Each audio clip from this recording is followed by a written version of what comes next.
Une note du renseignement militaire révèle que les autorités s'inquiètent de la radicalisation de survivalistes. Dans le même temps, un rapport parlementaire a été déposé par le député Aurélien Taché pour encadrer la pratique. On va donc essayer de comprendre qui sont ces survivalistes et pourquoi certains d'entre eux posent problème. Le terme de survivaliste a été inventé aux États-Unis par Kurt Saxon dans les années 70. En fait, c'est un ancien membre du parti nazi américain dont les ouvrages lui vaudront une inculpation pour incitation au terrorisme. Mais 50 ans plus tard, les survivalistes ont bien changé. En fait, on peut aujourd'hui les définir comme des gens qui sont persuadés de la fin proche de notre civilisation à cause d'une guerre nucléaire, d'une crise économique, sanitaire ou d'une catastrophe naturelle. Et ceux-là apprennent donc des techniques de survie pour préparer cette fin du monde à venir. En fait, ils apprennent à se passer d'électricité, à chasser, à pêcher, à se soigner seuls, à construire des abris en forêt ou même encore à purifier l'eau. Et ça, c'est la raison pour laquelle on parle aujourd'hui de néo-survivalisme en opposition aux origines racistes du mouvement. Ils s'imaginent en héros de la fin du monde, en winner du monde d'après. Et là, ils peuvent peut-être accumuler des armes, des munitions, des vivres. La plupart, quand même, des survivalistes accumulent plutôt des savoir-faire, demeurent dans l'ordre de la fiction. Ils sont plus dans l'art de se raconter des histoires plutôt que de passer à l'action, en fait. Mais si la majorité reste dans la fiction, comme l'explique le sociologue, certains passent à l'acte. 3 forcenés armés retranchés dans la forêt ont d'ailleurs nécessité ces derniers mois des interventions des forces de l'ordre. Il y a d'abord eu Valentin Marconne, mis en examen pour assassinat après un double meurtre survenu dans les Cévennes en mai dernier. Thierry Dupin, un ex-militaire traqué pendant 36 heures en Dordogne après des violences sur son ex-compagne et des tirs sur les gendarmes. Ou encore Frédéric Limolle, qui avait lui tué 3 gendarmes qui étaient venus au secours de sa compagne, victime de violences conjugales en décembre dernier.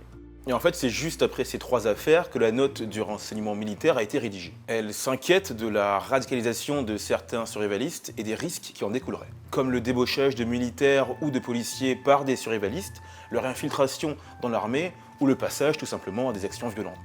Selon cette note, il y a une partie des survivalistes qui sont liés à des idéologies radicales. Ça peut être à l'ultra-droite.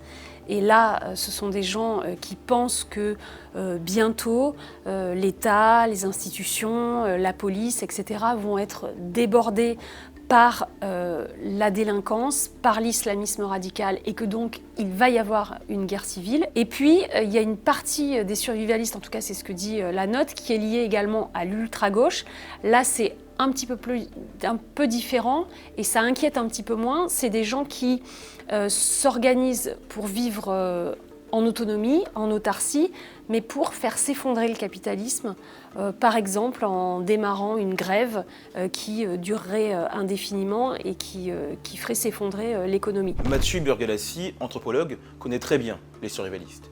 Il les a infiltrés pendant plusieurs années et montre dans une enquête comment la peur pousse des personnes lambda à basculer dans la haine et la violence. Et il préfère lui parler de brutalisation plutôt que de radicalisation. Je pense qu'il faut plutôt parler de brutalisation, c'est un autre phénomène. Dans la communauté survivaliste, il n'y a pas vraiment de leader. Il y aurait une idéologie posée, une idéologie fixe, ce n'est pas le cas non plus. On a un peu tendance à prendre les survivalistes pour des gens qui seraient des tarés de la fin du monde, qui prépareraient une apocalypse dans un bunker avec plein de fusils, etc. En réalité, c'est des gens qui sont des gens ordinaires, des gens qui sont assez représentatifs de la France dans son homogénéité, dans son hétérogénéité, mais qui pensent qu'une guerre civile va arriver. J'ai participé à des stages de survie où j'ai appris à égorger des gens, à étrangler des gens par derrière avec une corde, à fracturer la trachée de quelqu'un avec un bâton ou à coup de poing. J'ai fait des stages de tir qu'on appelle des stages de tir tactique où on s'entraîne à tirer dans des situations de guerre sur des cibles qui ont parfois forme humaine. Donc on se rend compte qu'on est dans des situations où les gens sont complètement embarqués dans un engrenage de violence où toujours pour se prémunir de la peur, ils vont vouloir apprendre des techniques de plus en plus violentes. Mais ce qui est très inquiétant, c'est que cette violence, eux, ils ne la perçoivent pas. Ils la lisent toujours sur le mode de la légitime défense en disant « j'apprends à tuer, oui, mais pour pouvoir me protéger si demain il y a un effondrement ». Et donc ils n'ont pas conscience de l'engrenage de la violence dans lequel ils sont pris.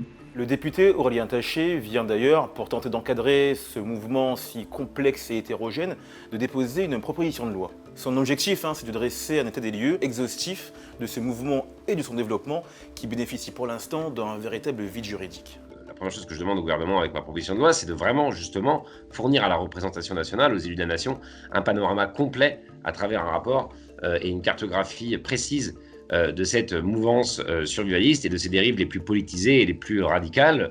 Ensuite, il y a aussi la volonté d'encadrer davantage l'activité de survivalisme, mais qui sont potentiellement dangereuses. Moi, j'avais rencontré la famille du jeune Ulysse qui était décédé en ingérant une herbe, parce que effectivement, les gens qui organisent des stages de survivalisme aujourd'hui n'ont aucune qualification particulière, aucune certification particulière. Et enfin, qu'elles soient obligées, les associations qui soient dans cette mouvance, de faire une déclaration en préfecture, voire de recevoir un agrément pour développer leurs activités, parce que ça n'est, encore une fois, pas une pratique anodine.